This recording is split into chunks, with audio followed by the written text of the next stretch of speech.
Vamos agora considerar um caso de um estado geral de tensões, no caso 3D. Nesse caso, a gente vai ter tensões normais e de cisalhamento atuando nos planos perpendiculares a x, y e z. Nesse caso, se a gente fizesse uma rotação, por exemplo, em torno desse eixo aqui z, a gente vai intuitivamente notar, né, que essas forcinhas aqui, que atuam na direção x e y, elas vão, se a gente projetar ela, né, para um novo sistema de coordenadas, né, o z não muda, só que agora a gente vai ter rotacionado um novo y, um novo x. Seria o x' e y'. Se a gente projetar essas forcinhas no x' e y', elas vão ser forças diferentes das originais. Tá? Isso dificultaria um pouco a nossa análise. Então vamos supor inicialmente que a gente está trabalhando em cima das coordenadas que coincidem com as tensões principais. Tá? As tensões principais, vamos lembrar, é quando a gente não tem tensões de cisalhamento. Então a gente vai escolher um novo eixo de coordenadas x', y', z', que vão bater com as direções das nossas tensões principais. Tá? Então a gente só tem tensão principal aqui no caso. Só tem tensão normal, né? Bom, nesse caso aqui, se a gente fizer uma rotação em torno do eixo z', essa tensão aqui ela nunca vai ter uma componente que dá para projetar, né, nas direções x' e y'. Então, nesse caso, a gente pode analisar o que acontece no x' e y', né, com as tensões baseadas numa rotação θ. A gente está girando em torno do eixo z' aqui, um ângulo θ. A gente pode analisar da mesma forma que a gente analisava no caso 2D, certo?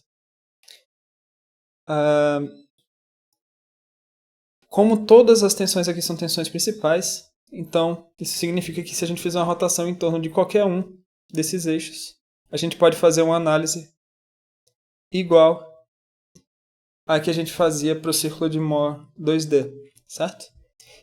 Se a gente não tiver nas tensões principais, isso não seria possível, justamente porque essa rotação implicaria numa mudança dessas tensões de cisalhamento, que teriam que ser projetadas também em x' e y', nos eixos novos, quando a gente faz uma rotação em torno de z. Tá? Bom, isso aqui pode estar ainda um pouco confuso, mas eu vou mostrar os círculos de Mohr para esses caras e eu acho que vai ficar um pouco mais fácil de entender. Então vamos lá. Vamos então começar construindo um ciclo de Mohr, considerando aqui a direção z', certo? Então se a gente fizer uma rotação aqui, vamos supor que a gente começa observando aqui esse plano, onde sigma igual a sigma A, ou seja, aqui no nosso círculo. Se a gente fizer uma rotação de 90 graus em torno de z, a gente vai cair nessa direção aqui. Então, aonde as tensões são sigma B, né? Então a gente vai cair lá no sigma B. Se a gente girar mais 90 graus, a gente vai cair no sigma A de novo, né? Então a gente já tem um círculo de Mohr para rotações nessa direção z' que coincide com as tensões principais, com a tensão principal sigma C. Tá? Vamos fazer a mesma coisa agora para uma rotação em torno de x. Então, x'. Se a gente começar observando uma tensão sigma B, aqui, né, nessa direção, e a gente rotaciona 90 graus nessa direção, a gente vai cair aqui na tensão sigma C. Né? Então a gente vai de sigma B, rotaciona 90 graus, né, na verdade nessa direção aqui, e cai no sigma C. Se a gente rotacionar mais 90 graus, a gente cai lá de novo no sigma B, certo? Então, a gente cai de novo aqui no sigma B. Então a gente já tem dois círculos de Mohr desenhados. Agora, finalmente, vamos fazer para uma rotação em torno do eixo Y', que é esse aqui. Então a gente vai fazer uma rotação nessa direção aqui. Então vamos supor que a gente começa observando o plano em que a tensão principal é sigma C, que seria esse carinha aqui. Se a gente rotaciona 90 graus, a gente vai cair no plano onde a tensão é sigma A. Né? Então a gente vai andar aqui 90 graus, ou seja, 180 graus aqui no círculo, né? Porque aqui a gente sempre caminha 2θ quando a gente está no contexto do círculo, só lembrando. E se a gente fizer uma outra rotação a partir de sigma A, a gente vai cair lá atrás em sigma C. Então, a gente já tem um círculo de Mohr.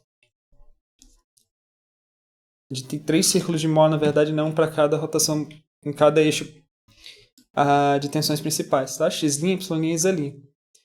Se a gente fizer rotações fora, né, dos eixos principais, ou seja, vamos supor que a gente comece aqui observando sigma A, e a gente faz uma rotação em torno de Z', uma rotação qualquer, tá? Vamos supor uma rotação que faz a gente cair aqui. Bom, agora a gente vai cair naquele problema que eu falei no começo, em que a gente vai ter tensões de cisalhamento, e quando a gente fizer uma rotação em torno de um outro eixo, que não seja esse eixo Z, né, que eu rotacionei inicialmente, a gente vai ter que considerar as tensões de cisalhamento.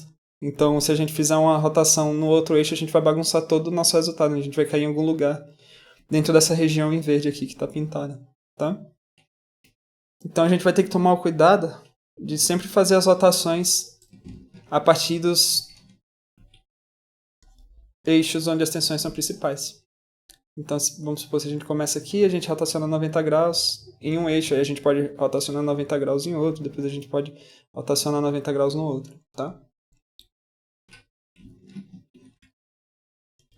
Então, nos planos principais, as tensões de cisalhamento são sempre zero, tá? Então é mais fácil de trabalhar. A gente sempre vai começar a partir das tensões principais para pensar nas nossas rotações. E as tensões principais mais distantes entre si determinam a maior circunferência, que seria essa circunferência aqui de fora, né? E se a gente pegar o raio dessa circunferência, aí a gente vai ter as tensões de cisalhamento máximas, tá?